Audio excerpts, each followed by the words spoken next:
السلام عليكم ورحمة الله وبركاته. أهلا وسهلا بكم في حلقة جديدة مع قناة مستر النوبي. ازيكم يا سنة ستة؟ وحشتوني كتير. يا رب يكون كلكم جبتوا درجات ممتازة، وإن شاء الله الترم التاني انتوا بقى أحسن بكتير.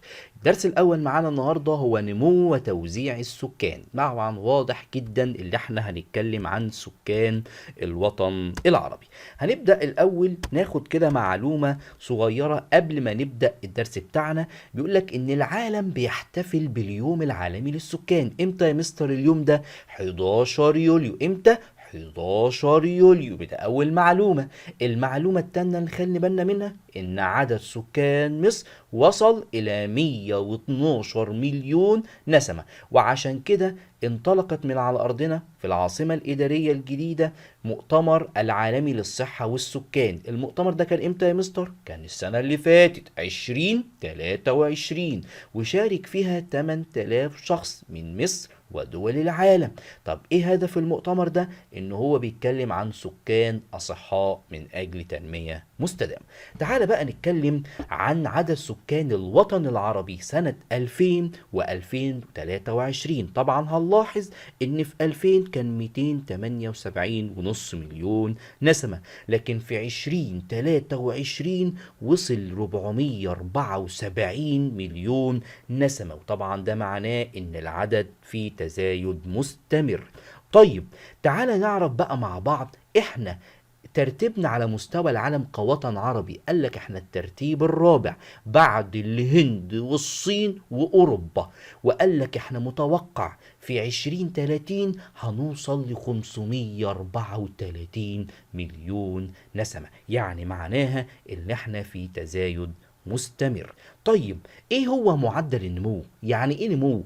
كلمة نمو يعني زيادة، هي زيادة السكان في فترة زمنية معينة، والزيادة دي ليها أسباب، سواء المواليد أو الوفيات أو الهجرة.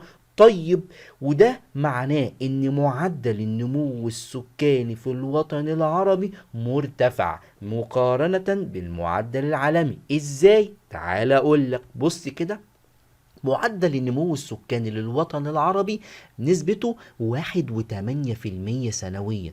أما المعدل السكاني العالمي قد إيه يا مستر؟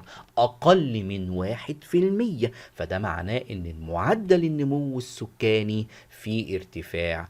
طيب ايه اسباب كده؟ هو السكان بيزيدوا بسبب ايه؟ اول حاجة ارتفاع معدلات المواليد، انخفاض معدلات الوفيات. طيب انخفاض معدلات الوفيات، هو الوفيات بتنخفض بسبب ايه؟ بسبب تحسن المستوى الصحي والمستوى المعيشي.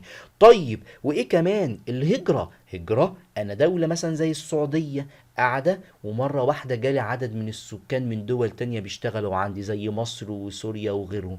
طب ده هيؤدي إلى إيه؟ زيادة عدد السكان. يبقى الهجرة بتؤدي إلى زيادة عدد السكان. نقول السؤال كمان مرة، أسباب ارتفاع معدل النمو السكاني 3 أسباب: ارتفاع معدلات المواليد، انخفاض معدلات الوفيات، والهجرة الدولية. طيب عايزين نعرف بقى ترتيب السكان في الوطن العربي، يعني مين أكبر الدول سكانا ومين أقل الدول سكان. وهل عدد السكان يا مستر بيبقى كله موجود زي بعضه في نفس العدد؟ يعني مصر زي سوريا زي لبنان زي السعودية كله زي بعضه في عدد السكان؟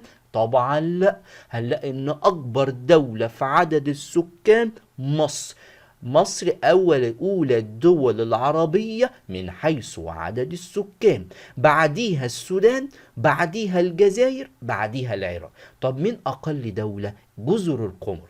جزر القمر أقل دولة في عدد السكان. دي مصر لوحدها في الوطن العربي بتمثل ربع سكان الوطن العربي، وهي الدولة الوحيدة اللي بيزيد عدد سكانها عن 100 مليون نسمة. مصر بيزيد عدد سكانها عن 100 مليون نسمة، وهناك في دول عربية عدد سكانهم بيتراوح ما بين 10 إلى 50 مليون نسمة.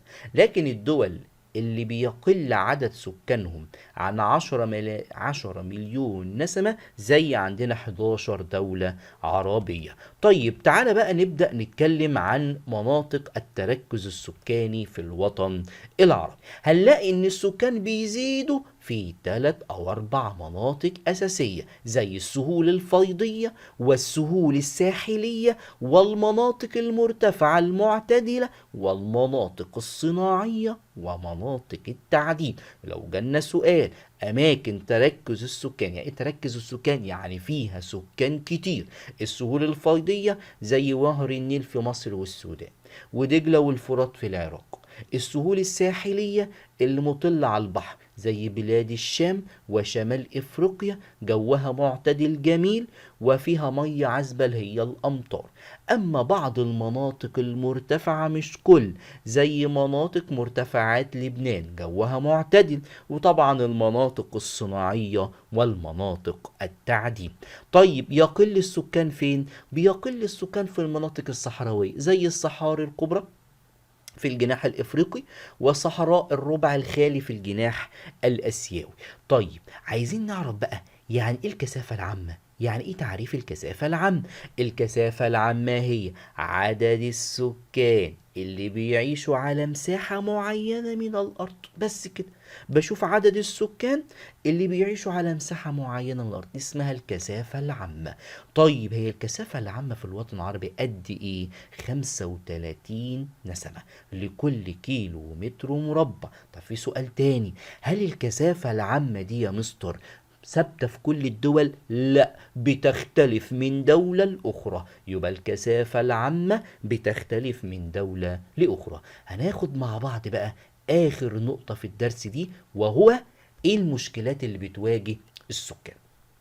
المشكلة الأساسية اللي بتواجه السكان الزيادة والموارد، الموارد الطبيعية أو الموارد المتاحة. يعني لو السكان كتير والموارد قليلة، دي في مشكلة.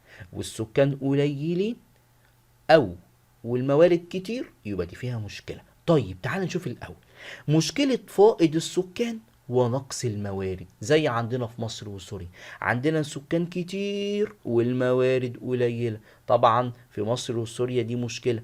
طيب هتعيق ايه المشكلة دي؟ هتوقف بقى النمو الاقتصادي وتحقيق منظومة جديدة للتعليم والصحة، لان هنا الدولة هتلاحق تعمل مدارس ازاي ومستشفيات ازاي وتعمل مشاريع ازاي عشان تقدر تسد بيها الايه الزياده السكانيه. اما بالنسبه مثلا للسعوديه وقطر والامارات والبحرين اللي دول الخليج العربي، عندهم السكان قليلين بس الموارد كتير. فهنا طبعا يقدروا يحلوها ازاي؟ انهم يستقبلوا عدد كبير من الوافدين من مصر ومن سوريا، ياخدوهم مثلا هجرات عشان يروحوا يشتغلوا عندهم هناك وياخدوا منهم الخبرات والمهارات عشان يستثمروا يستثمروا الموارد. يبقى احنا كده عندنا مشكله فائض السكان ونقص الموارد، والمشكلة التانية نقص السكان وفائض الموارد. وبكده يا سنة 6 انتهى الدرس. ما تنسوش ان شاء الله حط لكم تحت الفيديو نسخة او مذكرة من الدرس ده تذاكروها كويس علشان نتفوق بإذن الله، ونلتقي على خير بإذن الله. والسلام عليكم ورحمة الله وبركاته.